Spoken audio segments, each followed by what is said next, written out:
There is a new chapter to tell you about tonight in the ongoing saga that is Donald Trump's tax returns. Trump's longtime lender, Deutsche Bank, disclosed in a court filing that it's got some of Trump's tax returns. Those are some of the same documents that the congressional Democrats have subpoenaed, but as we know, the president has been stonewalling and even suing to try to prevent the release of his tax returns. Our next guest is a Pulitzer Prize winning journalist who's been following Donald Trump and his finances for decades, David Cay Johnston. David, let's begin with the president's finances. Deutsche Bank, in responding to a court order, sure made it sound like they have the president's tax returns and likely those of others close to the president. By all reports, Trump seems nervous about this. You think he should be? Well, he should be nervous about two things. First of all, his tax returns are going to show that he's nowhere near the level of wealth that he claims. A tax return records income, but we can compute from income information about your wealth. But there's a very interesting, subtle point, Andrew, in the document that Aiken Gump filed on behalf of Deutsche Bank with the court. It says that they have tax returns in either draft or as filed form. And I suspect the House investigators, who are tax experts, are going to be very interested in any differences between the draft that Donald filed with the bank while seeking a loan and the as-filed return that was sent to the IRS. You know, there's an old saying, you want to present yourself as wealthy to your banker and impoverished to the taxman. So you're saying that looks like it could be, there might be an indication that he engaged in tax fraud? Is that what I can take from that? Well, more likely bank fraud than tax fraud. You take out a mortgage, you sign a document that allows the bank to check if the income you're reporting on your loan application matches what you told the Internal Revenue Service. One of the reasons we had the meltdown in 2008, not the major reason, but a reason, is that banks weren't checking people's claims, even though they'd signed those forms. And there's a lot of mystery about Donald's relationship to Deutsche Bank. He is not creditworthy. That's why nobody else would loan money to him. And the rates he's paying, the variable interest rate on the Doral Country Club down in Florida, is a rate suggesting that banks are aware he's not entirely creditworthy. He's paying a higher rate than you or I might pay. I've got a bunch of questions on a number of different topics that I know you're not going to have any direct information about, but considering that you've studied this man for a long time, I'm curious as to what your take is going to be on these. And I want to start with the reports that Trump told the staff at the White House that he wanted his wall so badly that he's willing to issue pardons if anyone broke the law to get it done. The White House is denying this. But in your mind, does this sound like something that Trump would do in his business record? I know you found examples of shortcuts and legally questionable behavior that might establish a pattern that fits with this pardon. If he had the power of pardon when he was building Trump Tower or the Taj Mahal, you think he would have used it to circumvent laws to get his buildings done faster and cheaper? Yes, there are no social controls and legal controls on Donald. And other reporters now have developed sourcing in the White House to supplement the first story about this. Donald doesn't believe in democracy. And he really believes in his own mind that he should be running not the country, but the whole world, that the rest of us, as he often says of other people, they're idiots and fools and only he knows. And it's delusional. He's deeply mentally ill, but I'm not the least bit surprised that he would say, just take the land. Go ahead and violate the law, and surprisingly, the contract part, because what is the bread and butter issue that, investigative reporters like me probably start their careers out on 50 years ago? It's contract fixing, taking care of your friends through a no-bid contract. As you know, the president has said he wants the next G7 summit to be at his resort in Doral, Florida. He claims it's not because he wants to make any money. David, somehow I'm having trouble believing him when he says that. I wonder if you are too. He wants to make money off this, right? Oh, yeah, absolutely. He needs to make money off it. The Doral is not doing well in terms of rounds of golf played and rooms that are being sold. The Doral is in the middle of an industrial neighborhood next to the Miami airport. So if they do hold the G7 there, hope you don't have to fly in or out of Miami the weekend that it's held. My column at DC Report, the news organization that I and other people founded this week, is about that if Donald really were a multi-billionaire, and he doesn't care about money, which he said when he was promoting the Doral, he only cares about America, then why doesn't he just eat the cost of it? Because to a multi-billionaire, the cost of having guests for a long weekend is immaterial to him.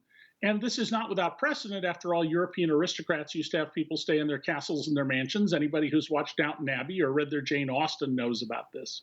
Donald, by the way, I assure you, has never read his Jane Austen. Probably never watched Downton Abbey either. I'm curious, based on what you know of him, do you think at some point he sat down to try to figure out how best to personally monetize the presidency? Do you think he has a game plan? You think he gets updates about things like foreign governments spending money at his properties, or the fact that the Attorney General just booked a $30,000 party at his D.C. hotel? Well, under his eyes wide open blind trust, he can find out anything he wants about his business, and he can reach in and take money.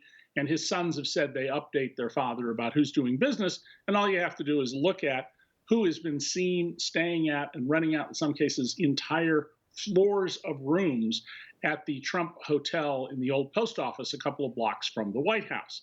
But Donald is not a strategic thinker. He's an impulsive man. And his thinking is not organized. His mind is a real jumble, as anybody can see by paying attention to his public comments. So I don't think he thinks strategically. But now that he's in the White House, he's absolutely looking at all the opportunities he can to make money. And remember that his wife sued the Daily Mail for calling her a prostitute before she met Donald. And in that complaint, she said that she had a unique, once-in-a-lifetime opportunity to profit off being the first lady. Didn't bother them one bit, the Trumps, to say that. Speaking of the president's mindset, everybody has an opinion about Trump's seeming fixation with Barack Obama. It could be ego, race, the insult at the correspondence dinner, just comparing the guy he was ostensibly running against last go-around. Clearly something seems to be bothering him about it, and he just blamed Obama for Putin's not being a member of the G7. I'm wondering what you think his deal with Obama is. What do you think it's based on?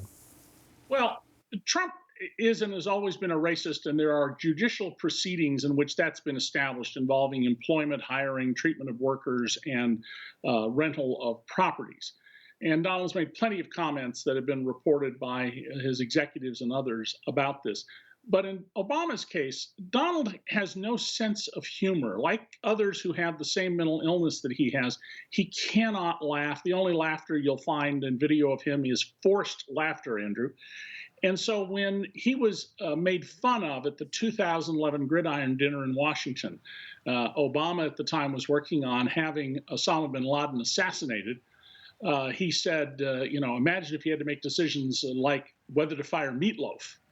And Trump couldn't stand that. It's what set him off, and he's never going to get over that. And he's obsessed with the popularity that Obama still enjoys in America and elsewhere around the world. And that's not going to go away. Donald is fixated on that. He can't imagine that anyone who is black could possibly even be in the league that he's in. The field day that psychologists are going to have reporting and doing books on Trump's presidency. His performance at the G7 has people once again questioning his mental capacity and his stability.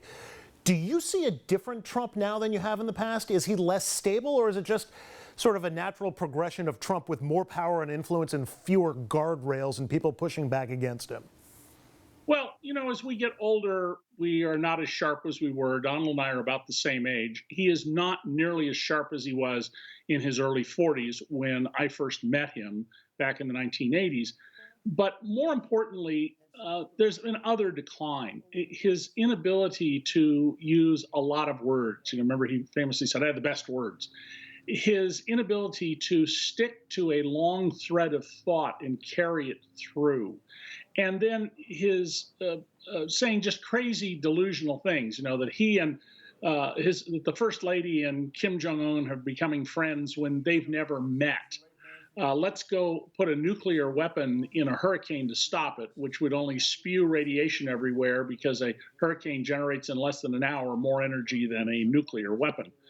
All are indications of how Donald is becoming, as I predicted he would, more and more erratic as the pressures of the job come on. It's important to understand that Donald's whole career has been to find an enterprise, get control of it, squeeze money out of it, and then abandon it, and to cheat people in one deal after another. And I describe many of them in my book, The Making of Donald Trump. he goes from one mark to the next. As president of the United States, he has to deal with the same group of people who have independent power bases, whether they're congressmen or heads of foreign states or federal judges. And Donald doesn't know how to go back to the same well again and again if there's any antagonism. If you're a complete sycophant, he's cool. But if there's any difference, he just doesn't know how to keep dealing with the same people because that's not the way he's lived his life. And at 73, he's not changing. Final question, David. If Trump loses in 2020 by, let's say, around the same margin that Hillary Clinton lost to him in the Electoral College in 2016, does he go quietly or does he turn this whole thing into a constitutional standoff and put the country in a crisis we haven't seen before? Well, even if Donald loses, as I expect he will, by around 12 million votes, but he wins the Electoral College, that's one thing. But if he loses both, he will scream bloody murder. It was rigged. It was somehow, he'll probably blame the Russians of all people. He'll claim people were voting 5 and 6 times and other claims he's made like that. As to his leaving the White House, hey, if he tries to stay at noon on January 20th, 2021, the Secret Service frog march him out of the building. Their loyalty is to the Constitution, not to the President of the United States, just as our military officers, unlike grunts, take an oath not to follow the orders of the president, but to defend our Constitution. So he can scream and yell all he wants. He's going to be out of there if he loses both the Electoral College and the popular vote on January 20th at noon, 2021. If you wrote a book about a fictional president with these kinds of descriptions, they'd throw it out of the office without giving you the contract. David Cay Johnston is a Pulitzer Prize winning journalist and author. David, as always, appreciate it. Thank you very much. Thank you, Andrew. Up next, we talk a lot about the 2020 election and the issues that drive voters, but one issue doesn't get a whole lot of play that could be in play, and you're looking at it, the Supreme Court. We'll explain why right after this.